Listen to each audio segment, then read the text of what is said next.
Hi, Scott Orlin with CINEMA-Magazin. There is a terrific new documentary going to be coming to you soon, or some of you may have already had a chance to see it. It is called Audrey, and I'm here with the director, Helena Coan. So first of all, thank you so much for being there.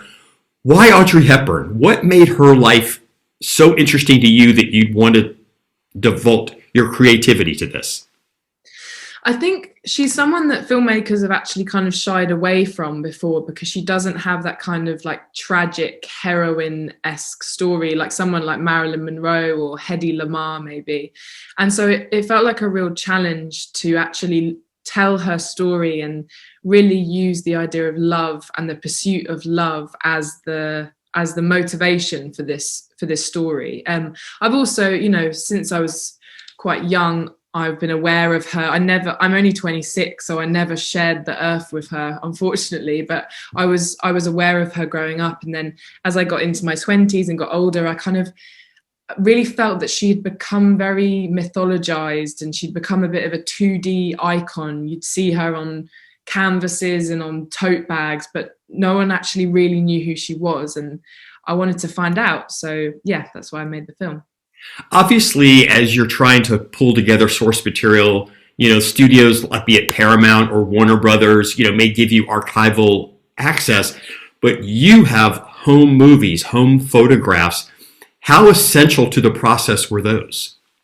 Oh, they were so essential. I wouldn't have made this film if we didn't have access to that. And Sean, Audrey's son, is obviously interviewed in the film, but he was also a part of introducing us to people. And that some of the home movie archive that's in the film, it's when Audrey's with her husband at the time, Mel Ferrer, that was shot by Gary Cooper's ex-wife, Maria Cooper, and she gave us access to that. And no one has ever seen, apart from that group, no one had ever seen that footage before. And Sean gave us some home movie footage that Mel Ferrer had recorded and some amazing photos as well. And it was so important to have that because we couldn't tell the story of who she really was without that kind of unseen footage. And another really important thing in the film was I discovered this 2 or 3 hour long interview with her.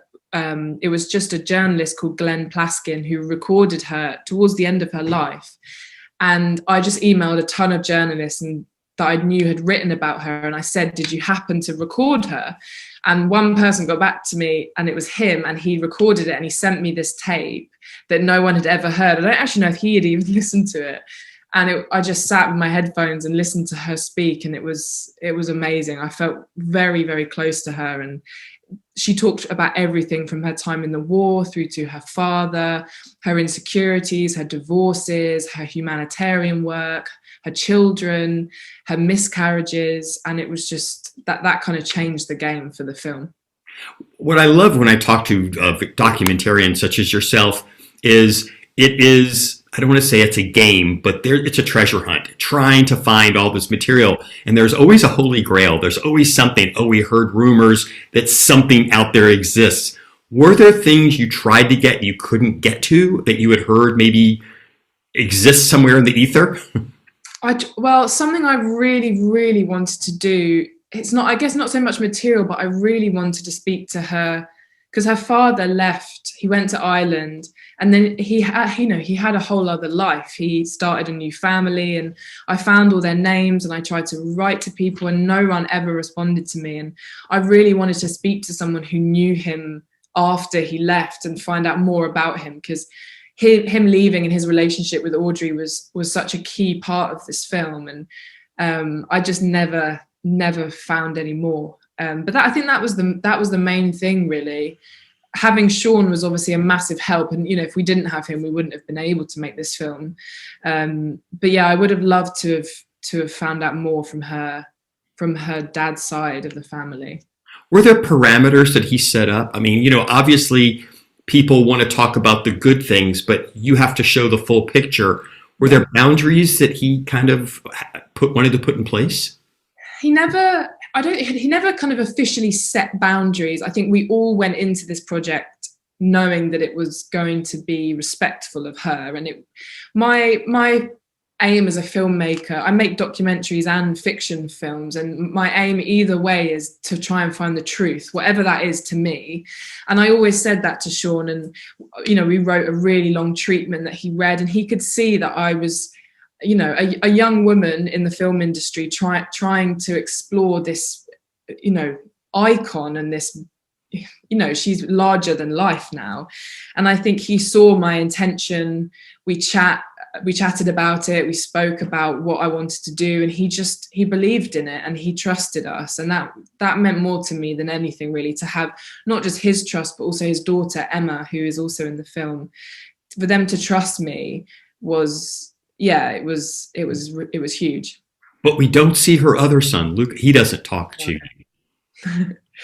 I don't know if I should talk about that. They have they are no, I mean, it's in the public eye that they have a complicated relationship, but we, Sean and Luca, we always wanted to work with Sean and I always wanted to work with Sean because he was the older child. He was very, very close to Audrey. He was the one that looked after Audrey when she was dying. He was the one who was by her bedside. And because of Emma as well, I really, really wanted to have Emma in the film because she's kind of in the lineage. She's the woman, and she's close to Audrey in the way she thinks, the way she looks, the way she is. And she's become a really good friend of mine now, which means a lot as well. But I always wanted to work with Sean because of that connection I think that they had.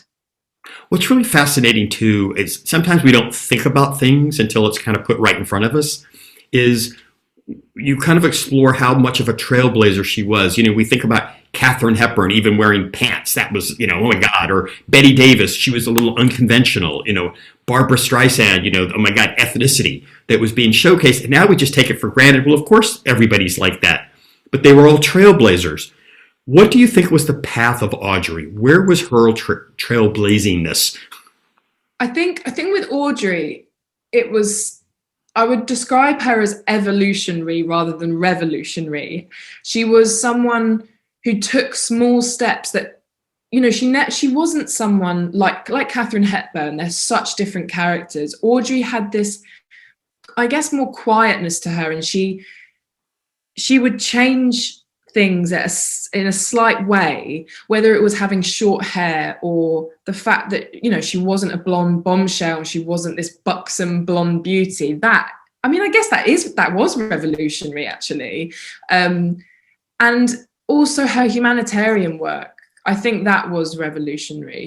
For the first time, you saw those two worlds collide, the glamour of Hollywood and the real suffering that people were experiencing around the world. And the closest person to her is Princess Diana, in the sense that, she didn't just go and take photos with children. She sat with them, she kissed the mothers on their hands, she cuddled the children, because she knew what that meant. It wasn't, and I was very, very aware of making this film that I didn't want to perpetuate any sort of kind of white savior story. But I really think Audrey understood what it meant to starve. She was in the war. She was in Arnhem, which was was awfully, awfully affected by starvation. So she knew what it meant to starve and to have hunger. And I think that was revolutionary, that an actress came from such awful background and turned it into this just giving and loving and making people aware of the horrors that were going on in the world. And if she was still here today, I firmly believe she would be on the front line fighting for the causes she believed in, fighting for children, fighting for mothers across the world. So yeah, I think in that sense, she was revolutionary. What I find fascinating too is she's a product of the studio system. I mean, she signed a contract, and basically sometimes she had to do parts that the studio said, here, we want you to do. But yeah, look at the parts that she did. I mean, I was fascinated from Roman Holiday all the way through. It's like they were one major film after another.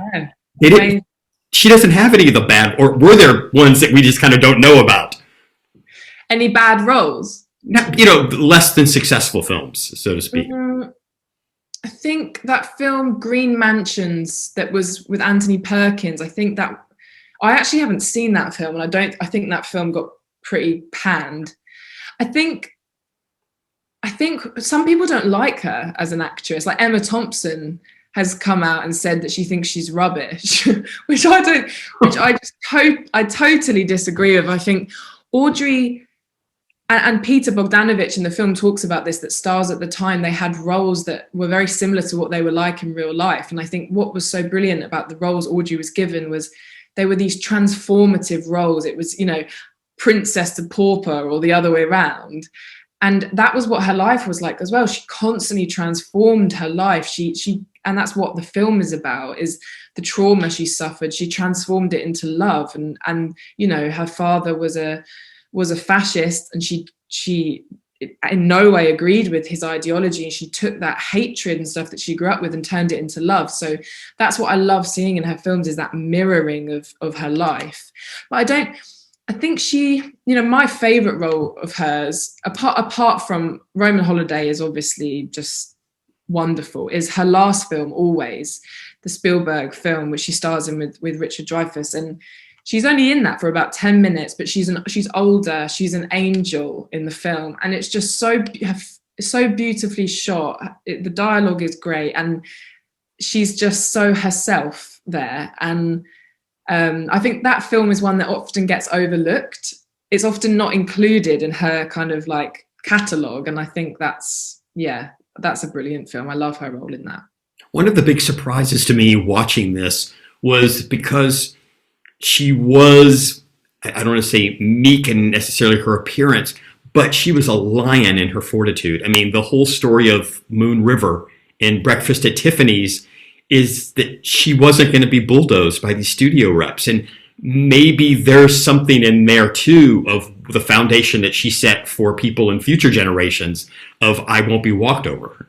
Definitely. I think that's a huge misconception about Audrey, and it was really important for me to include those kind of stories in the film, because I think people have a set idea of what a kind of, you know, powerful woman is, and the truth is it's a whole spectrum. And she might have had a slight frame and been very softly spoken and very polite, but she was a lioness. When she stood up for what she believed in every step of her life, whether it was in her film career or in her humanitarian work. She was not afraid to tell the truth and stand up for herself. And I think, again, if she was here today and she saw things like the Me Too movement or whatever it was that's going on in Hollywood, she would be part of that, and she would be shouting about it. And she's not ostensibly this kind of feminist hero, but she is to me. She stood for love above everything else, and she did it in a really kind of quite subtle but very powerful and